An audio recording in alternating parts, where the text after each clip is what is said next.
My guess is he will move in. He has to do something. Russia will be held accountable if it invades, and it depends on what it does. It's one thing if it's a minor incursion and then we end up having a fight about what to do and not do, et cetera. But if they actually do what they're capable of doing with the force amassed on the border, it is going to be a disaster for Russia. Welcome back into the show. As we've been telling you now, today marks 1 year in office for Joe Biden, January 20th. He believes the country is a lot better 1 year later than it was a year ago. A lot of Americans, though, disagree. Inflation now at a 40-year high at 7%. He's got a 33% approval rating, which I think says a whole lot about what the American people think about our president right now. Joining us now for more is Pennsylvania Congressman and member of the House Foreign Affairs Committee, Dan Meuser. Congressman, good morning. Great to see you again. I want to put up a tweet that you put out a day ago. You said in President Biden's first year in office, he created a national security crisis, emboldened our adversaries, and created an unmitigated disaster in Afghanistan. He also emboldened Russia and refuses to hold China accountable. Your top-line thoughts on that 2-hour debacle yesterday afternoon that took place in the East Room of the White House? Well, it was typical Biden. A lot of explaining, a lot of blaming, absolutely no real answers, and a lot of pointing fingers. You know, Rob, a year ago today, I did stand outside the White House, or excuse me, the Congress building, listening to, right outside the Capitol, listening to Joe Biden's speech, his swearing in, and he talked about being a uniter. Rob, I mean, he's been divider in chief. Again, the blaming that takes place. And last week in Georgia, he referred to anyone who doesn't believe with his party's attempt to take over our elections basically as racists. Okay, and then take it into, as you just mentioned, the national security issues that exist. We have the border crisis, which is an unmitigated disaster. You couldn't put that any better.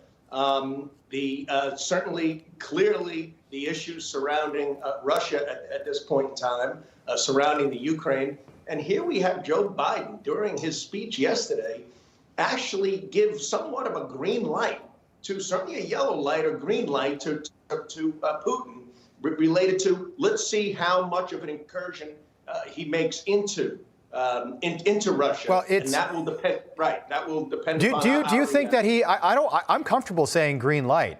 His exact line was minor incursion. If he his response to what's happening, if it's a minor incursion, the U.S. will respond. A minor incursion is, to me, that sounded like a green light for an invasion. It sounds like what happened in 2014 when Putin invaded Crimea.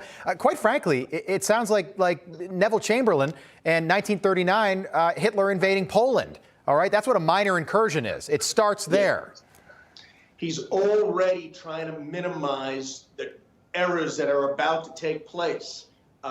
Reminiscent of Afghanistan, right? They talked about that, like, oh, what a wonderful withdrawal we're going to have. So as far as the report card goes, as uniter, absolute F.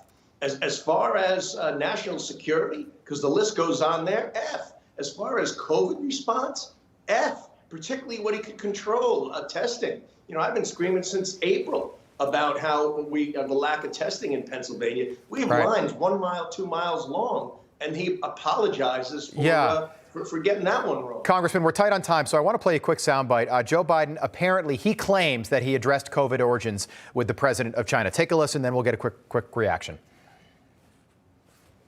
The answer is that I did raise the question of transparency. I spent a lot of time with him. And the fact is that they're just not being transparent. Transparency on the coronavirus origins. Yes. And you did during the virtual summit. Is there a reason your press staff was unaware of that? And what did you say to the Chinese president? And they weren't with me the entire time. Look, I made it clear that I thought that China had an obligation to be more forthcoming on exactly what the source of the virus was and where it came from. Okay, Congressman, you're a member of the House Foreign Affairs Committee. Easy question. Do you believe the president? No, I don't. And in fact, I don't think the president believes the president. Maybe he brought it up, but this was a cover-up, and the Biden administration is aware of it.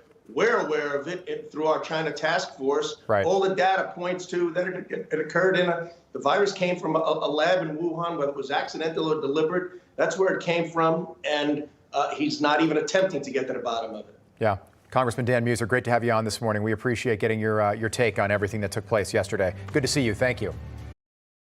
Hey, I'm Rob Finnerty. Thanks for watching. If you enjoyed this video, please join the conversation in the comments below. Don't forget to subscribe, too. Hit the bell icon to be alerted to breaking news. And remember, there's a whole lot more on Newsmax TV, America's fastest growing cable news network. Newsmax TV, we're real news for real people.